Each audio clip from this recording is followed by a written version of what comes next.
Welcome to the Seeds of Wisdom series, brought to you by From a Loving Place with author Rachel Wolf.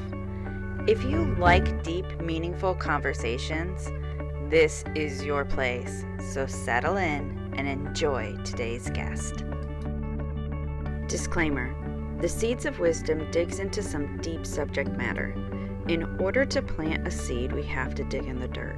That's how we grow. If any of the subject matter feels like too much, it is important to seek your own mental health support. I did, and it's why I'm able to be here doing this today. Hello and welcome to episode 23 of Seeds of Wisdom. Today we're going to be talking about understanding the intuitive voice with my special guest, Ashley Torrent. I am so excited to have you on because I actually interviewed your husband not that long ago, and I had listened to the podcast that you guys have together, The Practice of Love, and I was immediately drawn to the calmness of your voice and just the way your communication style in general. So I had known I wanted you on from the second I heard it. So with that, I'm going to let you introduce yourself because I want people to see exactly how many reasons why I had to have you on. Oh, thank you so much. My name is Ashley Torrent, and I'm a psychospiritual therapist and intuitive medium. And with regard to the topic, I also teach people about intuition and mediumship to help them find their intuitive voice, because I feel like it's imperative for us to understand this guidance system within us that we often don't trust. So I'm so happy to be here to explore that with you.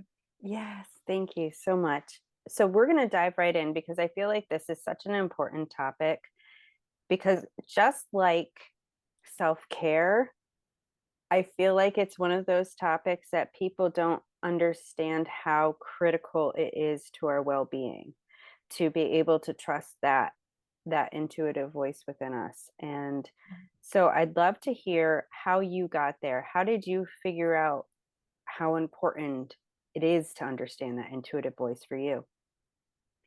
If I'm honest, I feel like it started as a child. I lived in an abusive household with someone who was mentally ill, and that's how it was a survival technique, being able to check the energy of the room, what kind of mood my mother was going to be in. I learned to read people pretty quickly. Did I know it was intuition? No, but when I became a therapist and I was sitting with my clients, I realized there was something else besides the skills and tools that I was taught. I wasn't getting information about them from my brain. I was getting it from their energy and their emotions. And luckily, I went to a school that was a mixture of Western psychology and Eastern spiritual practice. So one of the things they taught us was about developing our intuition. So that was really helpful for me to put a name to it. What is the source of information that's guiding me to support a client? Where am I getting this from? I remember feeling pains in my body, and then they would say, I have a headache or a stomach ache.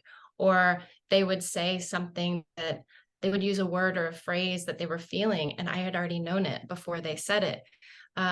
So I knew something special was happening, but it wasn't until I became a medium that I understood the power of this as far as using it in your own life, but also the magic of how we can use our intuition to connect to everything. For me, intuition is the language of the universe, So if we're all connected to the same energy, whatever you believe in, whether you call it God, spirit, love, for me, I call it spirit, but it's the energy that everything is a part of. And if you're connecting to that energy, then you're connecting to an internal guidance system that's available to you. So the mediumship expanded everything for me, expanded my heart, expanded my beliefs about what is actually happening in the world. And so that's where I really started working with it more intentionally. That was a long answer. No, that's a great answer, because I do think that so often we're so open to it as children, Mhm. even though we don't know we're open to it. And if we don't have an adult that explains what it is, it doesn't mean it's not there. Right. I remember with both my kids around the age of 4 started talking in ways that you could tell that they had an inner wisdom Mhm. that was beyond their years. So Mhm. they were in tune with that. They were in tune with that energy that you were talking about. And I know one of the things for me realizing, like even something as simple as like magnets, when you flip the magnet and they'll resist, and other times they'll be attracted. Learning to trust that was such a part of me developing my intuitive side, is learning to trust if I get resistance from people, just trust it, let it go. Don't Yeah, try to that's a big force one. it. Yeah. Don't try to force it, because that to me was one of the simplest things that I could mentally understand because of seeing how those magnets worked. That's You really know? interesting. Yeah. Yeah. So for me, that was the way that I helped see the difference. And what do you think? Because I know when it comes to intuitive voices, some people question if they are if it's a fear Mhm. or a healthy boundary, Mhm. and understanding that way of seeing it intuitively to know like it's a true gut, you know, tingles, you're being led to get out and or to move away from, or to get yourself to a safe situation. Do you have any ways of helping people decipher what is just, a societal fear Mhm. versus into our actual intuitive nature? Well, and it's interesting, the difference between fear and intuition because intuition is an emotional language. It's a feeling language. It comes to us through smells, taste. It uses all five of our senses, but yet it's, some people say it's like the sixth sense, or that we're multisensory beings.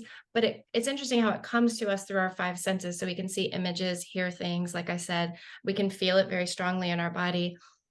The thing about intuition is it doesn't come in a fearful way. It doesn't rattle the nervous system. It doesn't shock us or scare us. It's not a loud, booming voice. To me, it's it's as if the most loving, compassionate language is coming through me, and I feel a lot of mine. I see it and I hear it as well. But fear is, I guess, if we're talking about fear, the body will react to fear. Like you'll get maybe the hair will stand up on the back of your neck, or you'll feel your heart contract, or your body will contract. Your nervous system will become stimulated or escalate. But intuition is a soothing voice. It's a soothing language. It's images and pictures that are truth, certainty, um, that are a loving way of saying it's time to get out. It's time to leave the situation. It's you can feel the truth come in, and you're like, that's a healthier version for me, or that's a healthier option for me. Your body can be very calm with intuition. You can get full bodied chills. Some people call them Mhm. goosebumps. You can feel excited or elated, but to me, it's the complete opposite of fear, if that makes sense.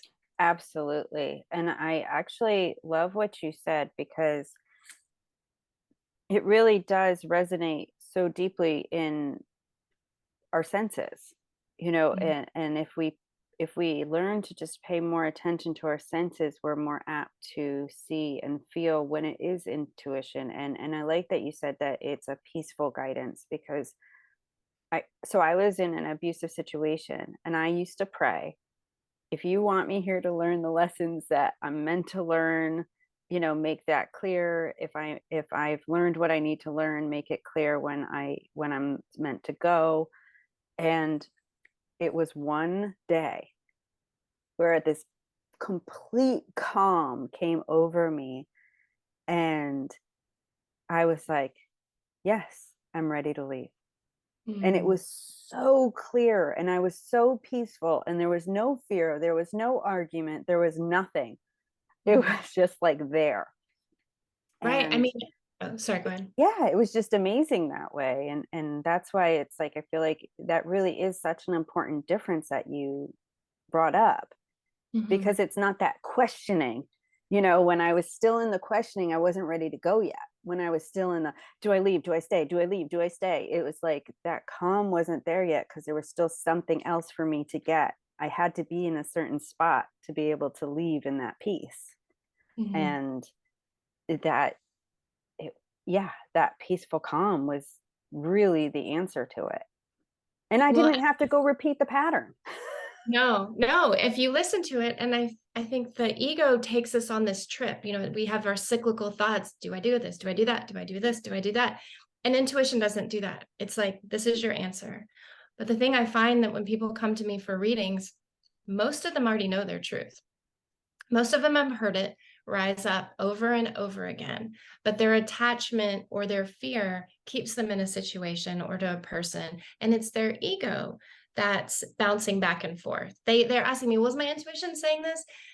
I'm like, if your intuition is saying those things that you're saying it is, that's not love. Love would never ask you to stay where you're being harmed. Love would never ask you to stay in a place where you don't feel safe or you can't trust. If you want to know, is your answer coming through a place of fear, or is it coming through a place of love? And that's really what you can fall back on. And you can feel the difference in your body. It's just a visceral experience. So I think the biggest problem is more people do have awareness of their intuition, but they're so afraid to trust it because we've been trained not to for, since we were kids. Yes. Yes. And it's almost like been trained out of us, like it's this bad thing. And it's the way, and I feel like it's those same messages that try to control us, because if we trusted it, we would be doing what was best for us. Yeah. And so if people don't want us doing what's best for us, Mhm. they're going to try to push it out of us, Right. because you can't control that. An outer Mhm. person can't control that when we actually trust that inner core within us. So I did this year-long blog, which was daily aligning with love, abundance, and peace over fear, lack, and separation. So it Mhm. was me being conscious of, I had started to really let all the fears set in, and that energy, and it's different, not just fear feeling, but that energy of fear. So I could feel the difference in, like you were saying, in my body. And I was like, okay, I need to work through this, because I don't want this creating in my life, because whatever I'm putting out, I know is going to come back. And it's not, I feel like people get the whole law of attraction, they don't quite see that it's, we attract from the absolute core energy that we're projecting, Mhm. not the one we're trying to convince ourselves. Right. That's a bypass. What Yeah. you're talking about is really healing what needs to be healed and working from there. Yeah. Yeah, exactly. So you have to figure those pieces out. And I love what you do, because you really do get that what you're doing is about getting to that core to work, so people can see that. Yeah. And Yeah. I just feel like that's a step that even many therapists, if they're not open, can miss, Yeah. because I've been in and out of therapy for years, and I've had great ones and I've had bad ones, and the bad ones will just surface layer over everything. Yeah.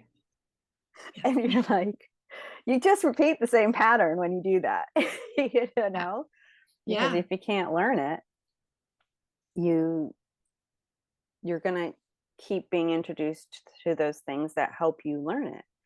So with what you do and helping people understand that intuitive voice within us, what do you feel like is a person's biggest challenge with that? Mm.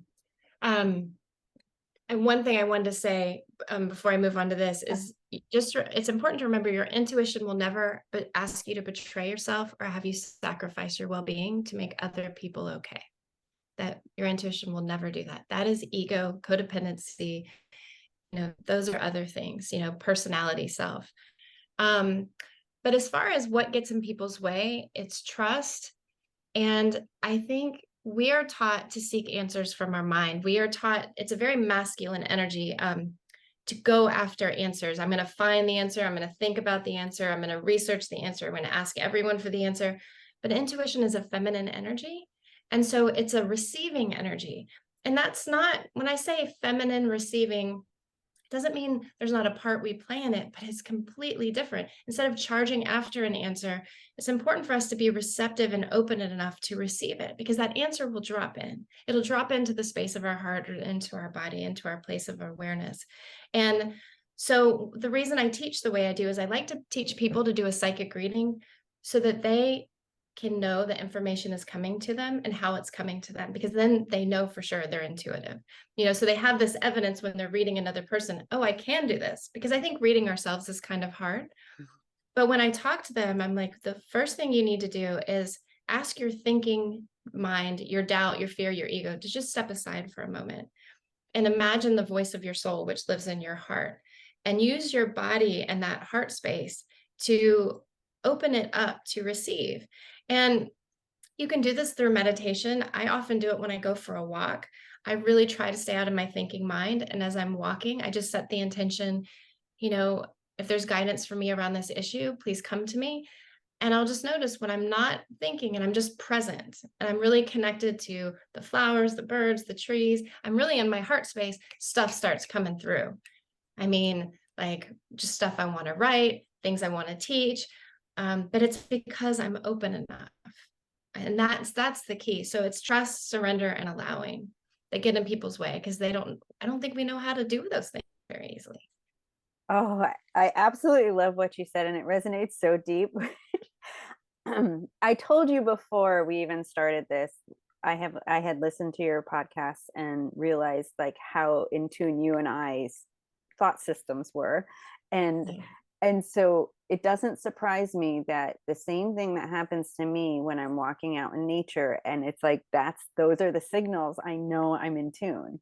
When I can start really paying attention, noticing the clouds, noticing the flowers, noticing, and then that, just like you, it's like it just starts rushing in.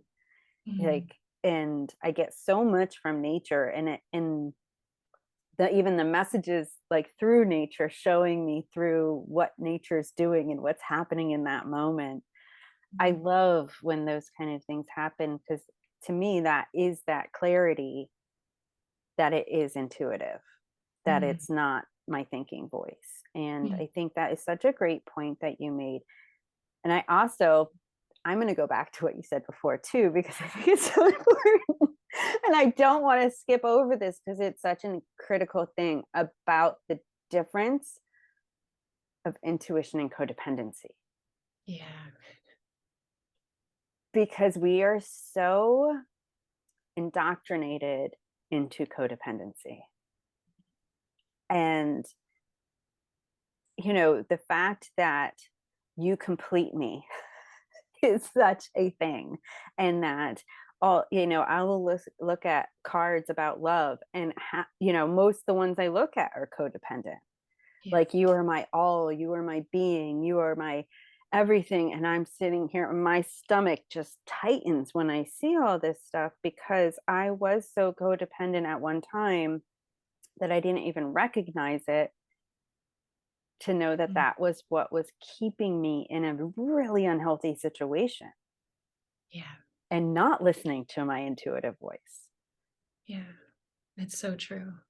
So, yeah. So I think that when we move on to our Beyond the Seed, we'll dive really good into that one, because I think that one is such an important one to understand, because we aren't just codependent with romantic relationship partners.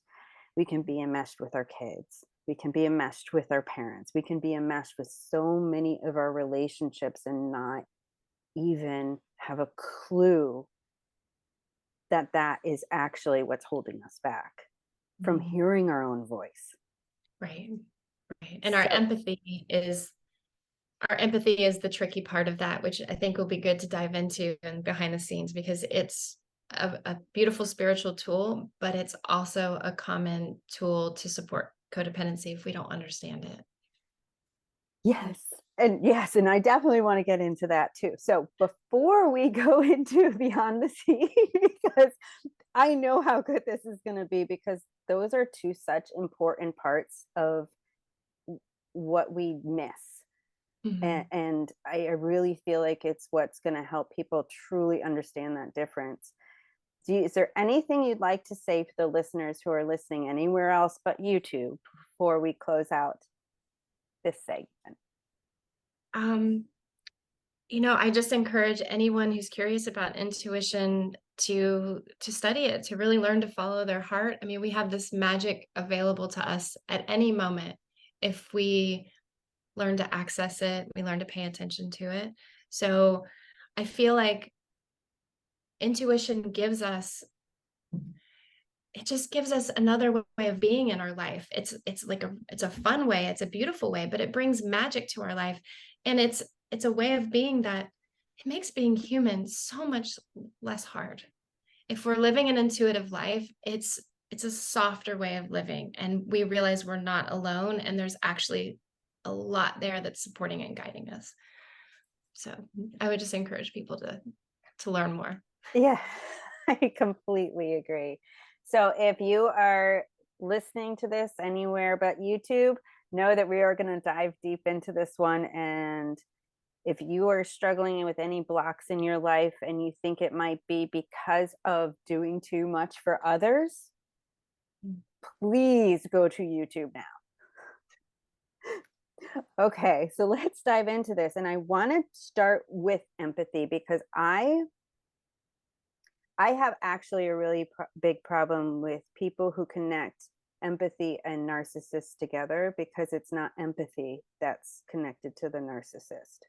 No, Um, and I feel like that, like, it makes people feel like empathy is a curse right. if you're going to attract narcissists, and it's not that attracts the narcissist. It's that's not the part of it that's attracting, No. because we can be empathetic without diving into the blame game, which is what narcissists love. If Mm. someone is going along with their blame story, Mhm. and allows them to continue to be the victim of everybody and everything, you know? Right. Right. And so people confuse empathy with somebody going down the blame spiral with somebody, and it's not the same thing. No. and No. and I feel like that's such an important difference to start with, because it is not a curse to be empathetic.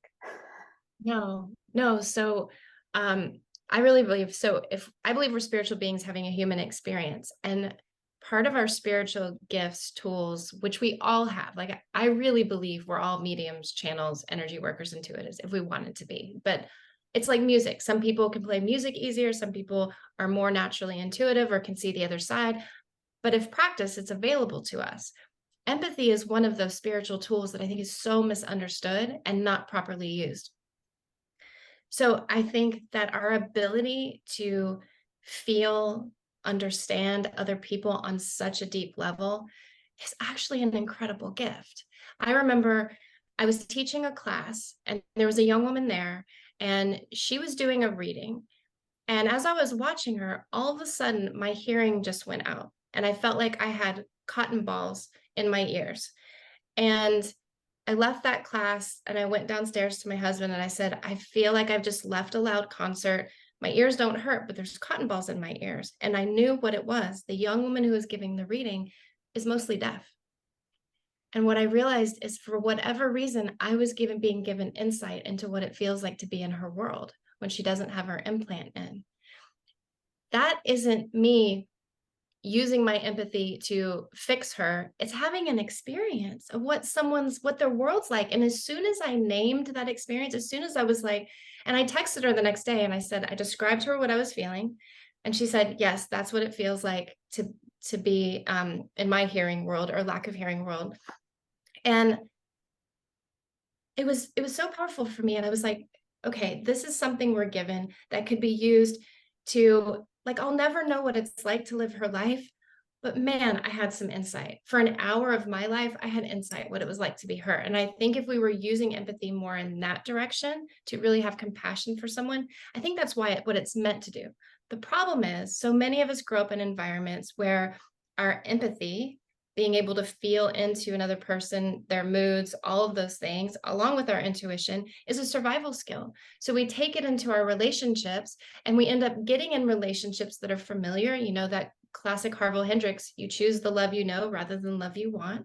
So you get in this abusive dynamic or this unsafe dynamic, and your empathy has to be turned on all the time to keep yourself safe and to make sure that other person's okay so that you're okay. So often empathy is now used, I want to make sure I know what that person's thinking, feeling, whatever, so that they can be okay, so that my world is okay. And that's where we've got it all wrong. We can't use our empathy to get into other people's business. We shouldn't be using it to survive abusive relationships, meaning hopefully we wouldn't be in those relationships in the first place. You know, so and I think in different codependent relationships, we've used our empathy to feel into addiction. Is my partner using or is not using, and feeling into what's happening in their body, and, you know, maybe trying to intuit what they're thinking and feeling. That is just too much. That's exhausting. It's exhausting. I don't think we're meant to be overloaded. I don't think we're meant to get into other people's business with this energy. I really believe it's to support the healing of the collective and to have compassion for other people. So that was another big answer. And a wonderful one, and it leads perfectly into codependency right there, Right. because that's the difference. If Mhm. we can understand our where we are codependent, we can have a better handle on how to properly use our empathy. At least Right. that's how it worked in my life. Is I didn't know that me trying to be a rescuer was codependency. Like picking the people who say they want to be a certain way, but they're not there, but they Mhm. want to be this way. And so me being that person that I would go in and find my value Yeah. in trying to be for them what they couldn't be for themselves, Right. and finding value in what other people thought of me doing to gain value, Mhm. and not understanding the value. If the value comes from within and I am giving from that place of love within, I don't get depleted. You know, I don't feel that lack of energy from my giving if I'm doing it from a place of love, not fear of not Exactly. having value. So Exactly. let's, because especially when we grow up in abusive environments, Mhm. codependency, like we were saying, how the empathy is used, that's because of that we're codependent on how the other person is being in the Mhm. relationship, and then that moves on into our adult relationships for us to figure out how to work through that, if Yeah. we use it for the gift that it is. That's how it happened in my life. I got to be in that relationship as an adult to be able to heal that child energy Yeah. that happened. And that's a gift that we can get if we're willing to look at the codependency. Mhm. So Yeah. let's talk more about how codependency gets intuitive, that our intuitive nature so twisted up and kind of like in a knotted ball. I see it in my head. Right. Well, if we've been taught that we need to make sure everyone in our environment is okay. You know, I think abusers, narcissists, other types of abusers, I think even people who are addicts actively using can feed off our empathy. And there's a difference between empathy and compassion. Compassion is, I understand your suffering. You know, it is also empathy. But compassion doesn't mean I have to go and save you. The thing with empathy is we feel this pull. And I think we sometimes get kind of high off it ourselves, thinking we're here to save people or fix people. And what, having traveled some really dark places and actually being a therapist, is no one can fix or save us. It's all within. No one can, if someone's suicidal, for example, no one can save that person. It's that person's journey to decide whether they want to live. If someone's an addict, it's that person's journey to decide whether they want to heal the pain within them that they're trying to soothe with substances. So when we are using our empathy to take the temperature of a person, meaning like, what kind of mood are they in? Are they okay? Are they using? Are they mad? Are they this? Or are they that? Then we're worrying less about ourselves, and our focus is constantly worried about the other person and how they're doing. And then we abandon ourselves. If we're using it to make sure they're okay, so we're okay, that's not healthy. We're not responsible for making sure anyone's okay. That's not love.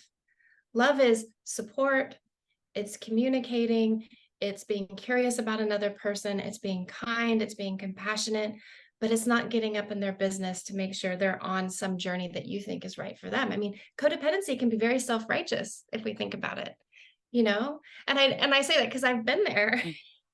I think I know what's best for you. Yeah. And then the other side of it is, I need you to be happy so I can be happy. Neither of these are healthy. Oh yeah, we have to go into that one, because that one, my mom was learning, she was on a healing journey of her own soul when I was a teenager. And so one of the first things she learned was, you can't make somebody else happy. You can't make someone else mad, sad, all that stuff. And so as a 13-year-old, I started hearing my mom say, I can't make you. I can't make you feel the way you're feeling right now. I can't. And so to all of a sudden get it at 13 of all ages. And it felt so harsh at the time, but I didn't realize how empowering learning that is. Because feeling like we have the power to make somebody happy, to make somebody sad, to make somebody healthy is just such a brutal life. Yeah, it's a big weight to carry. Yeah. So let's talk about, how did you figure out, that truth of you can't make somebody else happy? So many relatives, it was really, I think my husband noticed it first. I'd ended my relationship with my mother, and then I was still my brother, but when I would spend time with them, I'd come home and I'd be depressed and sometimes suicidal. But I kept showing up for them in the version of me that they needed me to be, because the version of me who I am wasn't acceptable.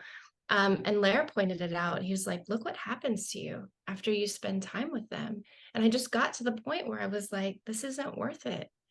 I can't keep, and I was often taking care of their egos, making sure they're okay, emotional support systems. But I was, literally wanting to die being around them. So it was really helpful to have someone mirror that back to me, because I don't think without Lair's mirroring, I would have been able to see it, because I was so used to living it. But once I had space from it, I really could claim my life, and I ended those relationships. But one of the things that I've learned in being in my relationship with Lair is, and it's tricky, you can't make someone happy, sad, all those things. But there's a way of loving someone that you can know when you're doing things that they will react to that could be harmful or hurtful. And so to me, that's different from love. That's a different way of loving. Like, my whole life is about being safe. And so I know that Lair loves me in a way that he doesn't do things, or our life is very safe. Now, that's not codependent to me. That's actually just being aware that I'm in love with someone who has some severe trauma, and I need to make sure I mean what I say. I tell the truth. I'm consistent. I show up when I say I'm going to show up, or I don't obviously do things to mistreat her or make her feel scared or trigger those things. Now, that's love. That's not codependency. Is he responsible for my safety in the world? No, but as my partner, it's very loving for him to do his best to be a person who is safe. Now, the other side of that is him being emotionally enmeshed with me and making sure I can get out of bed in the morning, or walking me to the therapist, or calling the therapist to making sure I have my session, or watching how much I'm sleeping, or managing my life. That would be codependent. That would him be putting all his energy into making sure I was okay. But always in our relationship, I wanted to be an individual being who was responsible for my own healing, who took responsibility for my therapy, who took responsibility for my safety in my world. And being with him in a loving relationship that is safe has been so beneficial. So does the difference?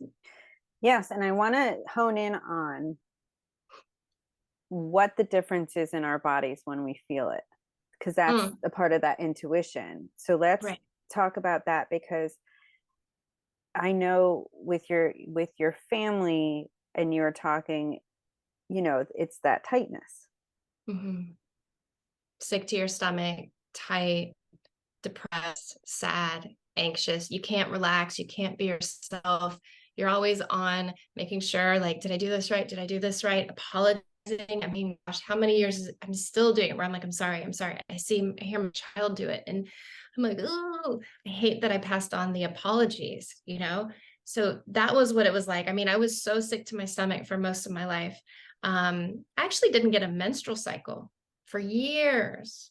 I got my period maybe once a year for years. They thought I wouldn't be able to have children. I meet Lair, we fall in love, and my cycle started coming regularly. My body was just like, this, please. And I had left the relationship with my mother. So about 2 years after I left that relationship, my body was like, okay, I can start healing. And then, I started getting a regular cycle, and I have 2 children. And I just was blown away by the evidence of how my body felt so unsafe in relationship to those people. And with Lair, I feel like I can say things. I don't feel misunderstood. I'm not anxious. I'm not walking on eggshells. I can sleep. My body can relax. I can eat regularly. I'm not sick to my stomach. I mean, I'm sure you were aware of physical symptoms leaving your relationship. Oh, absolutely. And it just kept hitting home after, when you were talking about it, because it was those same types of things, that those differences. And when I left, and because, like I said, I left in a complete place of peace, people would say, "You look 10 years younger." Mm, And I was having all these different problems, all these feminine problems, all these stomach problems, all these different things that I had never had so bad before in my life, that all literally went away yeah. Wow. when I left. And once, it didn't happen overnight, but once I released the relationship, Mm, like, and I know you will understand this, it's like we can keep ourselves victim for a while, mhm. and playing the victim tapes in our head over and over, even though those people are gone out of our lives, we can still play them to the point where they still have the same physical effects on us. Right. If we keep playing those tapes, it's when we Mhm. can figure out how to create purpose and find the healing in it, that we release that victim place and are able to really help expand ourselves and help somebody else with it. Right. But we have Right. to leave that space first, and that takes a while, and that's okay. I know I used therapy, I used all different kinds of healing modalities, Reiki, all kinds of stuff to help me break free from it. So It does take a long time to have the yeah, courage to do that. yeah. So I think that's important to know too, is that, you know these things, we will stay where we need to stay until we're ready to release. Mhm. And it's getting that help and calling for help, and seeing when we pray for things or ask for things to spirit or anywhere, and ask the universe, is to slow down and listen, because Mhm. all these people, all these books, all these videos, or some things will start coming to us, and we will start attracting them, because that's our intuitive energy calling, Mhm. those things to us to heal. Mhm. And like you were talking about, is trusting.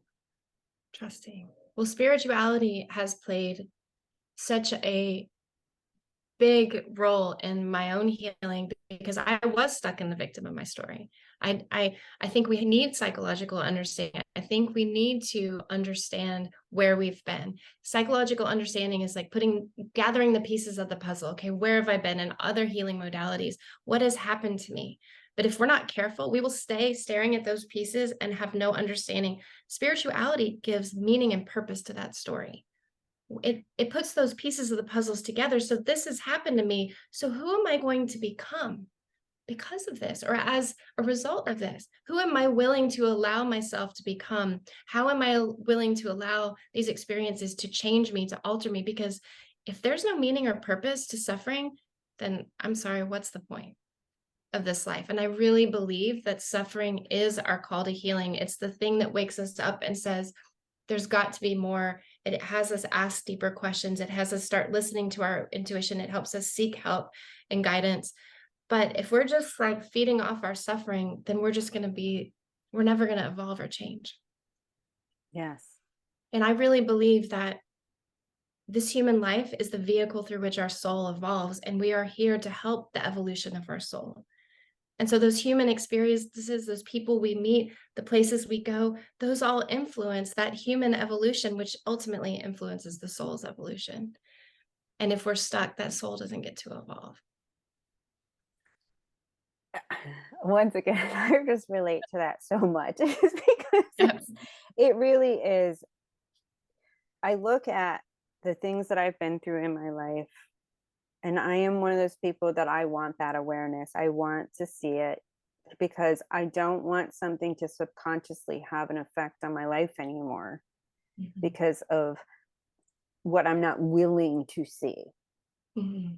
And so I really understand that it's safer to go in than lead that unconscious life of the past traumas, whereas you can have an experience with anybody and they'll trigger past traumas if you don't go in within. And so it's like you're living in a constant reaction to everybody else when you don't do the work to go within and figure it out of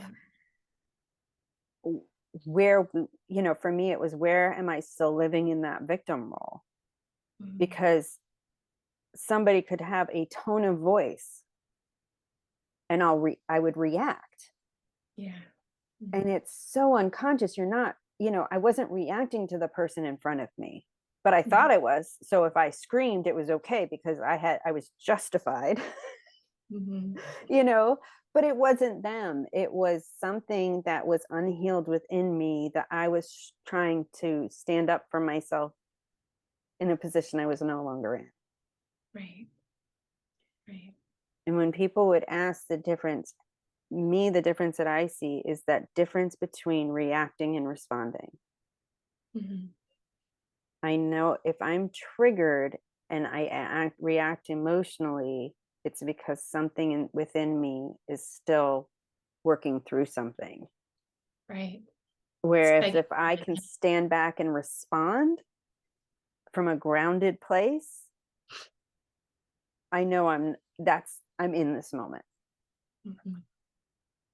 And yeah, so it's like all the things that you were saying just like reminded me of how it all really does work together in creating that understanding. And even if we've been doing this for years and decades, it can still sneak up, but that's part of the soul's evolution, is let those layers. It's going to happen in layers, and we're going to live the rest of our lives this way. It's not going to all of a sudden one day be like this perfect little bubble world.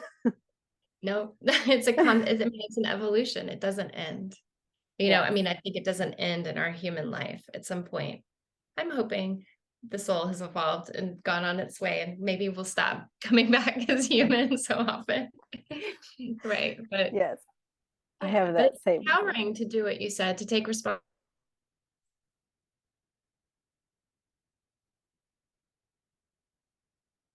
Version of you in the world. Yes. You froze for a second. So can you repeat that just in case it didn't come through? Oh, yeah. I'm sorry. let me see if I can get it back. What you were saying about taking responsibility for your reactivity. It's so important because we need to be in relationship to our trauma. We need to be in relationship to our pain. And when we are in that relationship, then it's empowering. It allows us to be a different version of ourselves in the world. We're not just causing more pain and being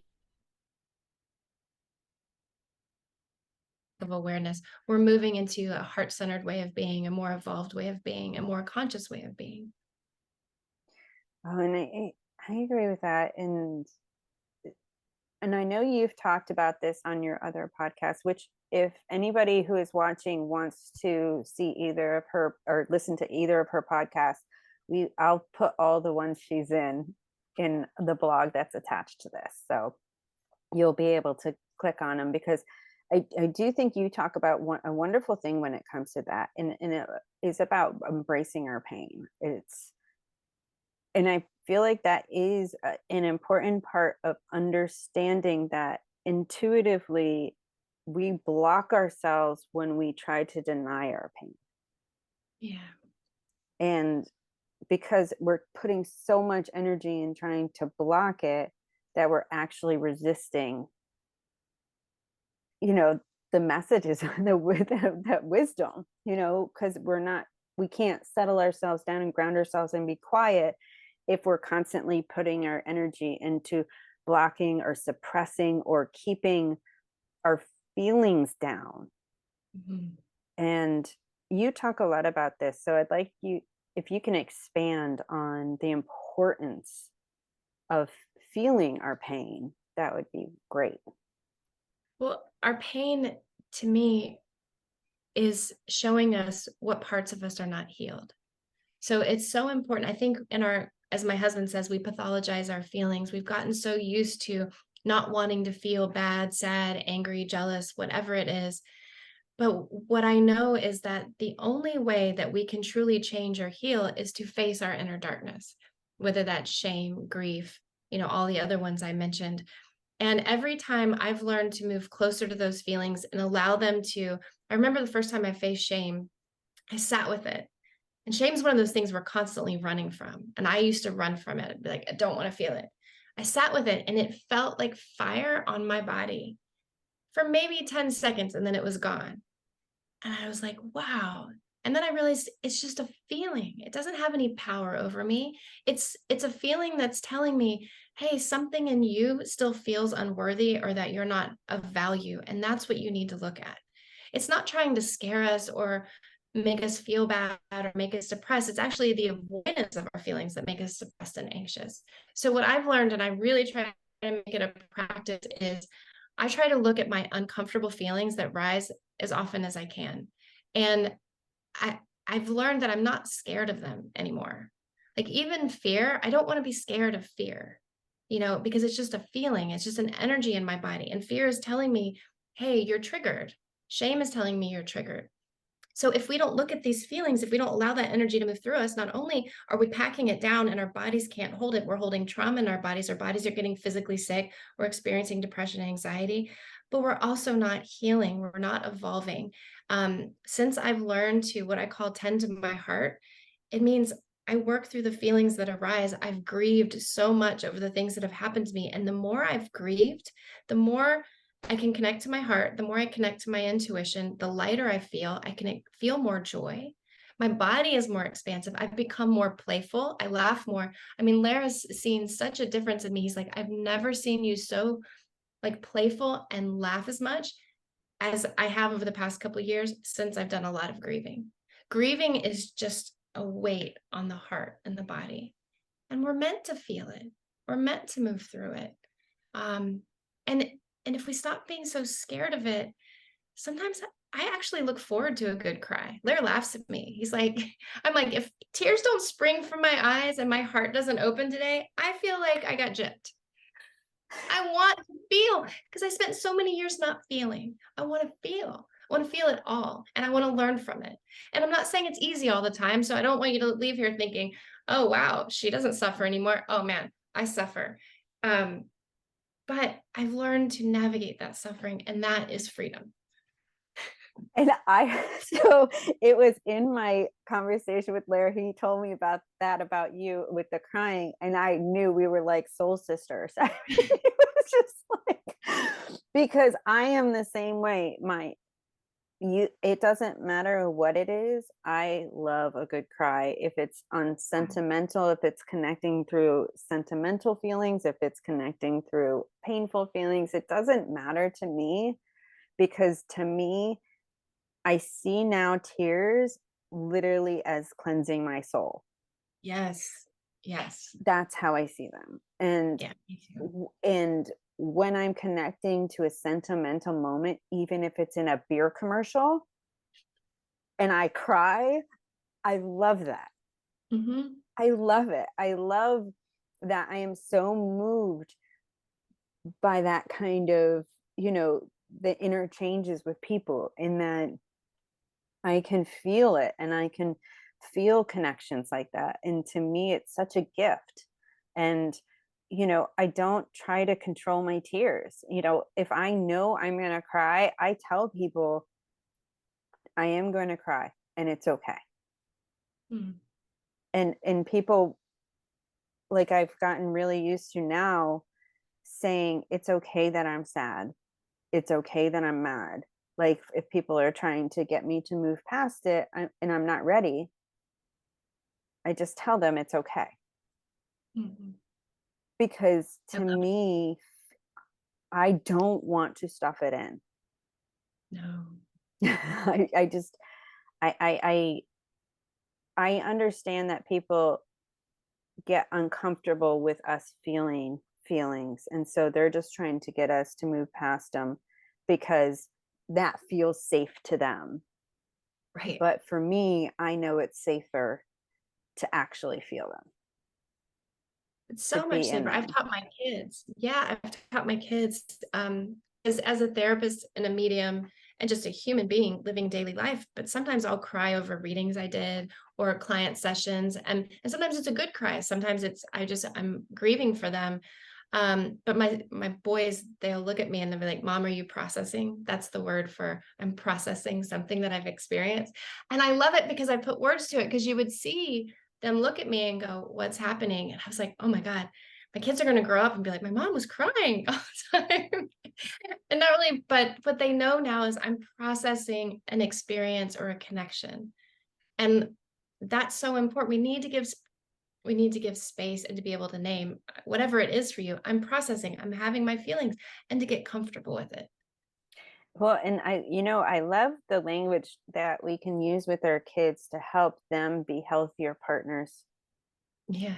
for the future generations. And with every generation, we get to heal that passed down generational DNA trauma that affects us when we start changing our patterns and start showing, and especially for boys to feel safe, to feel Mhm. safe for a woman to have feelings and allow them to. Yes. Yes. It's huge. I mean, I Huge. had relatives that were always crying when I was a kid, but it was for very different reasons. Yeah. So I grew up just feeling like I didn't want to be those depressed people. I didn't want to be that way. And then I think I had an aversion to it because that meant that I would become them. And now what I'm doing is I'm modeling something for my children that's very different from what I witnessed. It's someone Yeah. actually facing their feelings and processing it and allowing the world to have an effect on me and vice versa. I think it's Glennon Doyle that says in her book, people have asked her why she cries all the time, and I think that's what she said, and she's like, because I'm paying attention.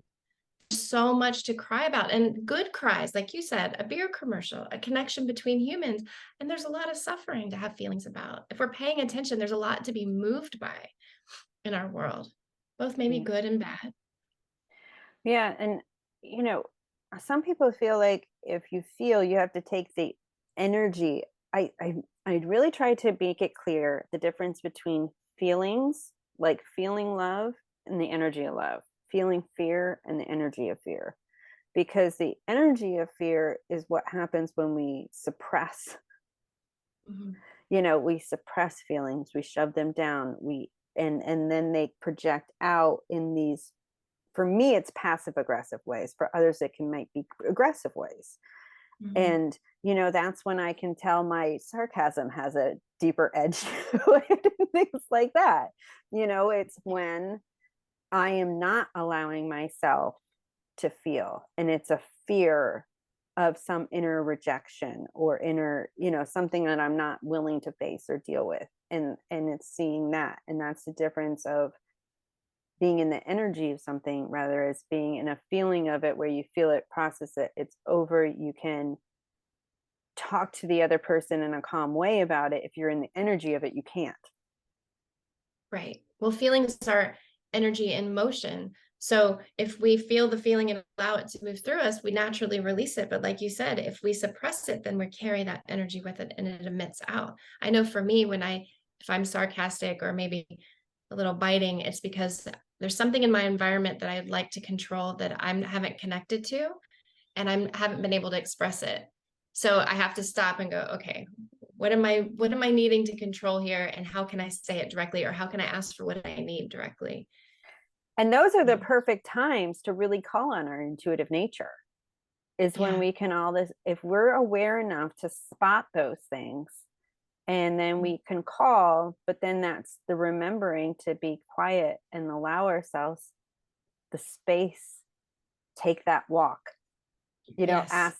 That's one of my favorite tools, is to ask the question and then take the walk, just paying attention to everything that, trying to be present and really paying attention to the different things, and then seeing what comes up. Because I found some of my best answers come when I allow myself to be clear about what I want, that question I want answered, and then give the space to hear it.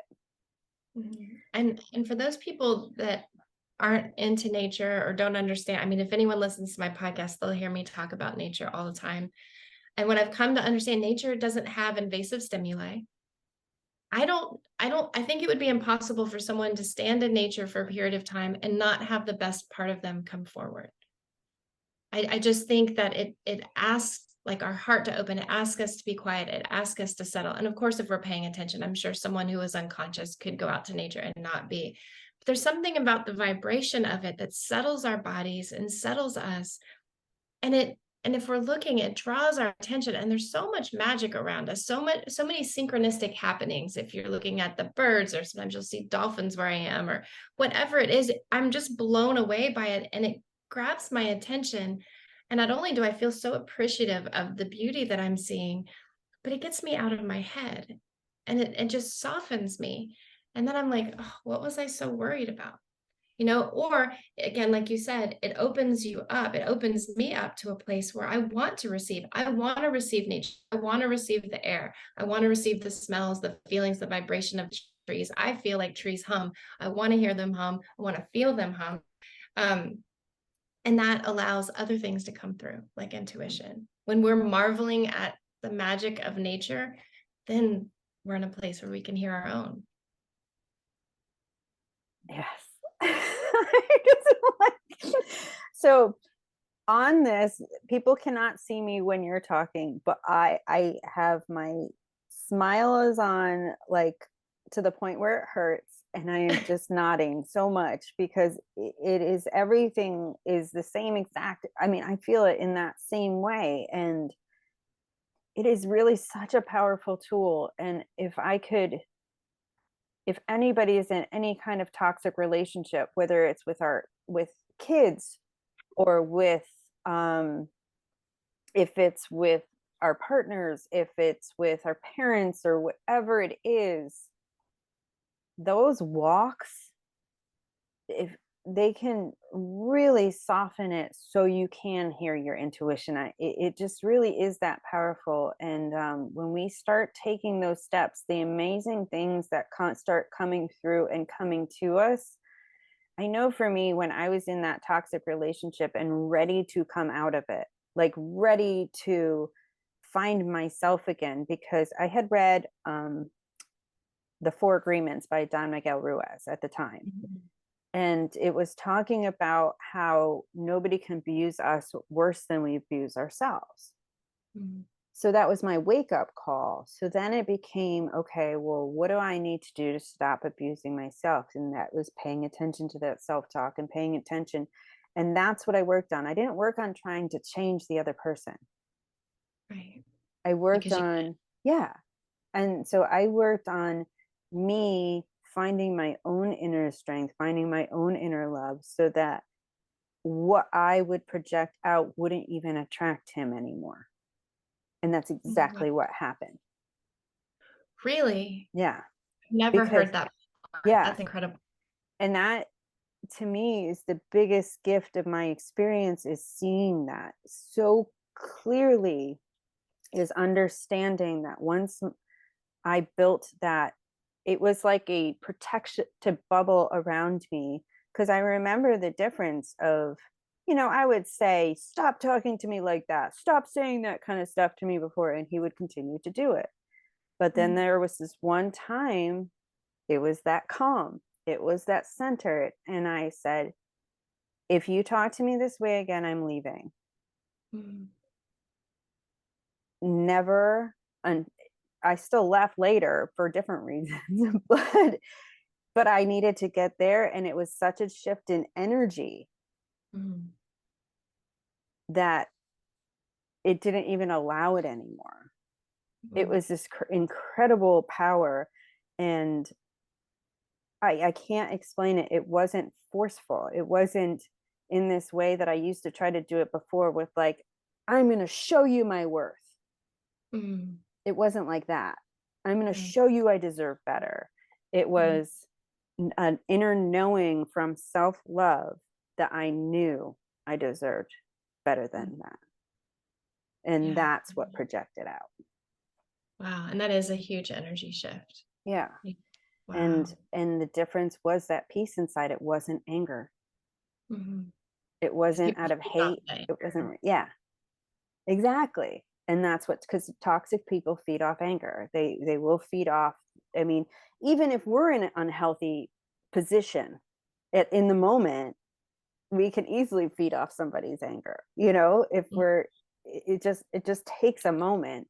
But for someone who is either a narcissist, sociopaths, all of those types, active addicts, it's just so in your face with it. So I feel like it is the best gift we can give ourselves, is to love ourselves enough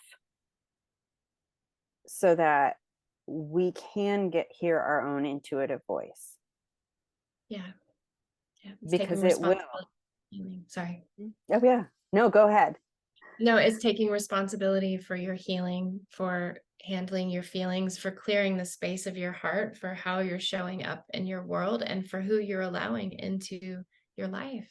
And when you take responsibility for those things, you create a clear, clean environment for that intuitive voice to rise, because there's less noise. If you're in survival mode, you're probably thinking about ways to survive rather than listening to ways to get out, unless you're using your intuition to kind of, like we said, take the temperature of the room, see if, how someone's doing it. That's more empathy.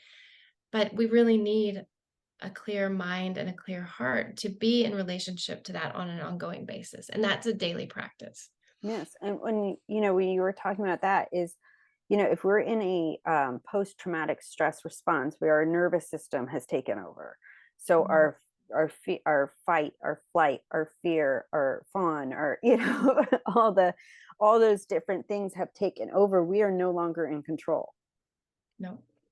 So the best thing we can learn to do, if we know we have PTSD responses, is to learn techniques to calm them down so we can move out of our nervous system, like the thymus tapping and things like that, where it just helps calm that. What is it, the butterfly, where you tap on? I don't want to do it because I have the microphone attached to me, but that can help calm the nervous system. And the new neuroscience is finding that these techniques really do work to calm the nervous system. So it's learning these techniques to take responsibility, not make it about what they're doing, because we cannot control that, but taking that grounding in, Mhm. it's just such a powerful gift.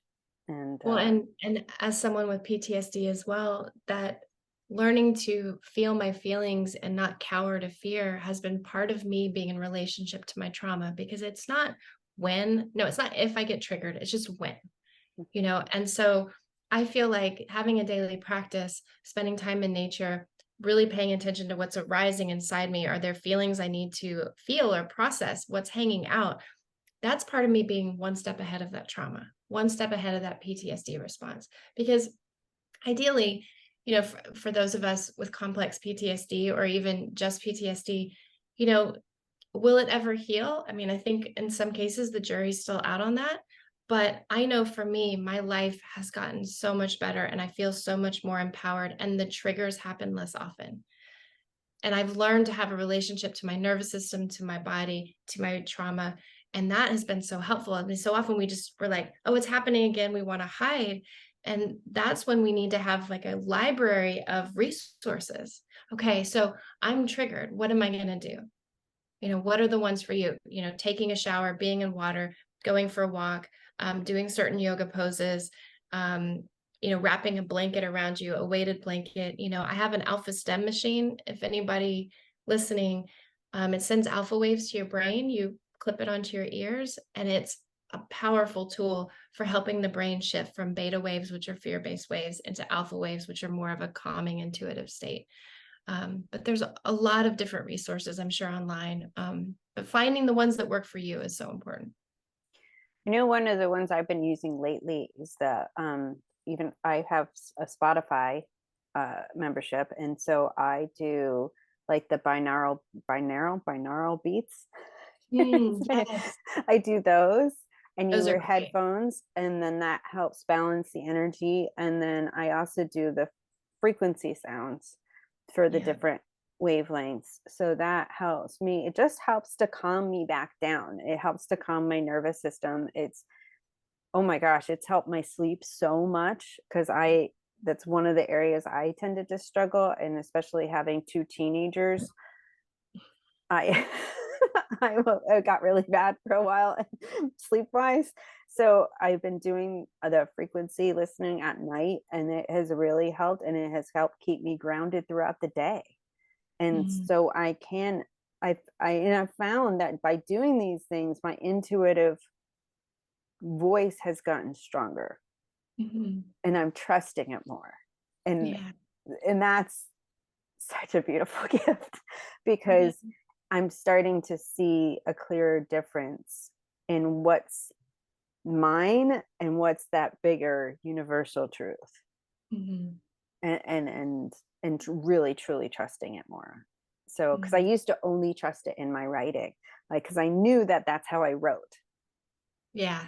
But in my daily life, I wasn't as good as using it, because the fear of being a teenage mom would start taking over.